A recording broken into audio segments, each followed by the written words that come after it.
Hi friends, welcome to Praveen explores. Friends, present మనం వచ్చేసరికి అమరావతి ప్రాంతంలో అయితే అనమాట. నిన్నటి రోజు అంటే ఆగస్టు 13వ తారీఖున సీఎం చంద్రబాబు నాయుడు గారు ఫేజ్ 2కి సంబంధించి సీడ్ యాక్సెస్ రోడ్ అయితే ప్రారంభించారనమాట. Steel bridge seed access road phase 2 వచ్చి.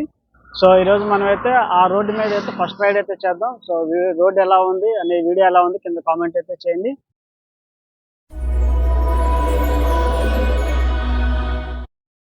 ఫ్రెండ్స్, ప్రజెంట్ మీరు చూస్తున్నది వచ్చేసరికి బకింగ్హామ్ కెనాల్ దగ్గర స్టీల్ బ్రిడ్జ్ దగ్గర నిర్మించినటువంటి పైలాన్ అనమాట.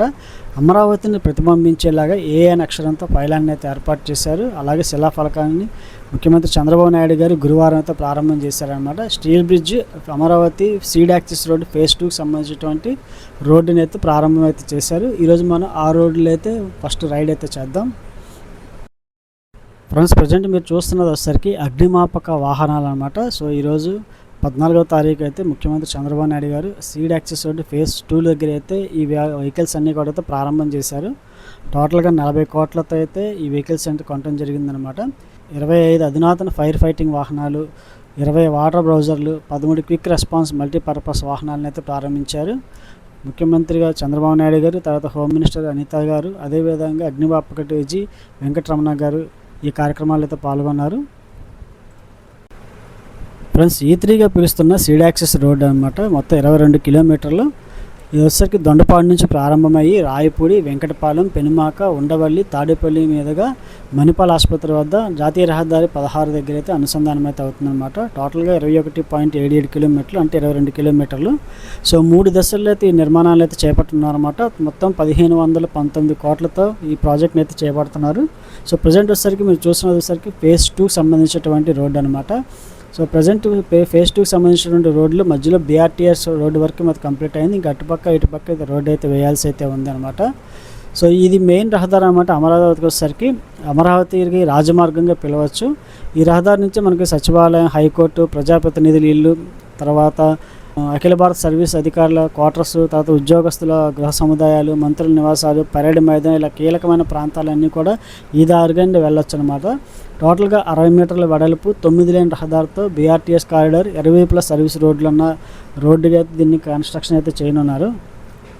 ప్రజెంట్ మీరు చూస్తున్నది వచ్చేసరికి మధ్యలో ప్రజెంట్ BRTS కారిడార్ మాత్రమే కంప్లీట్ అయింది. ఇంకా ఇటుపక్క రోడ్డు అయితే వేయాల్సి అయితే ఉందన్నమాట. త్వరలో ఆ రోడ్డు కూడా అయితే కంప్లీట్ అయితే అయిపోతే ల్యాండ్కి సంబంధించినటువంటి ప్రతి ప్రాబ్లం కూడా క్లియర్ అయిపోయింది. ఫేజ్ 2 దగ్గర మంత్రి సత్యనారాయణ రాజు ఆశ్రమం దాటిన దగ్గర చిన్న ల్యాండ్ ఇష్యూ అయితే ఉందన్నమాట. సో ఆ ల్యాండ్ ఇష్యూ కూడా క్లియర్ అయిపోయింది. అక్కడ కూడా రోడ్డు అయితే వేస్తున్నారు. సో ఇక ఈ డ్రైనేజీ, తాగునీరు, గ్యాస్, విద్యుత్ నెట్వర్క్ సంబంధించిన అన్నీ కూడా అండర్ గ్రౌండ్ పైప్ లైన్ అయితే వస్తుంది అనమాట.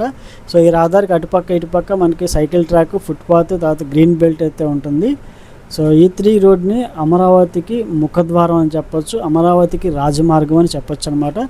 సో త్వరలో వచ్చేసరికి థర్డ్ ఫేజ్ సంబంధించినటువంటి వర్క్స్ అయితే స్టార్ట్ అవుతాయి. థర్డ్ ఫేజ్లో మనకు అంతా కూడా ఎలివేటెడ్ కారిడార్ అయితే ఉంటుంది.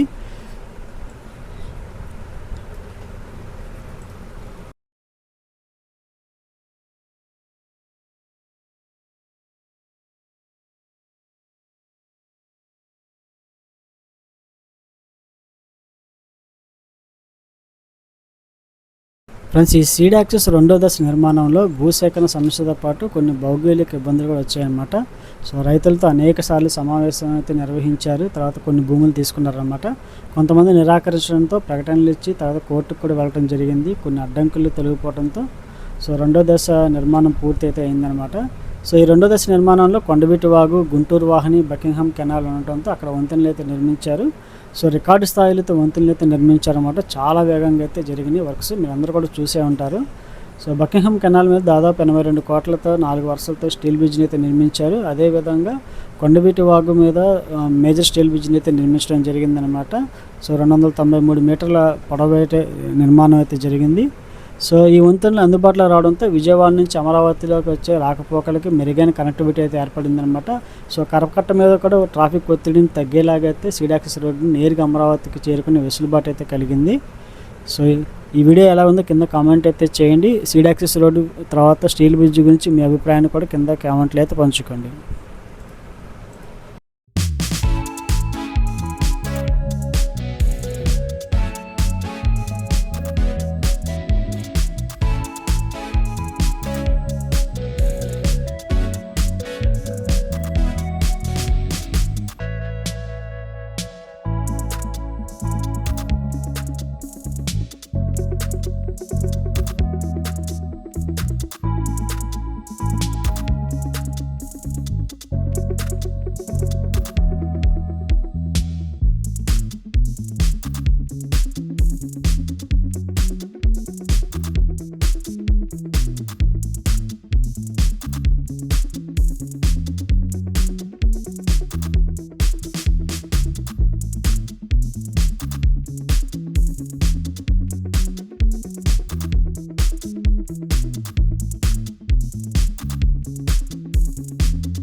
ఫ్రెండ్స్, అమరావతిలో తొలిసారిగా స్వాతంత్ర దినోత్సవ వేడుకలు అయితే జరపనున్నారనమాట పరేడ్ గ్రౌండ్లో.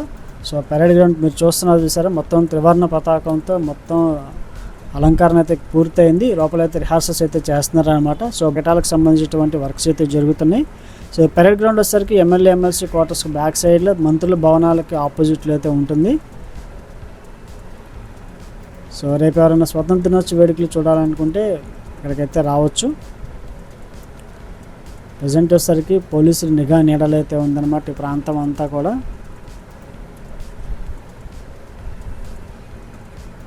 సో కొన్ని పిక్స్ పెడతాను, లోపల స్వాతంత్ర దినోత్సవ ఏర్పాట్ల యొక్క రిహార్సల్స్ జరుగుతున్నాయి అవి.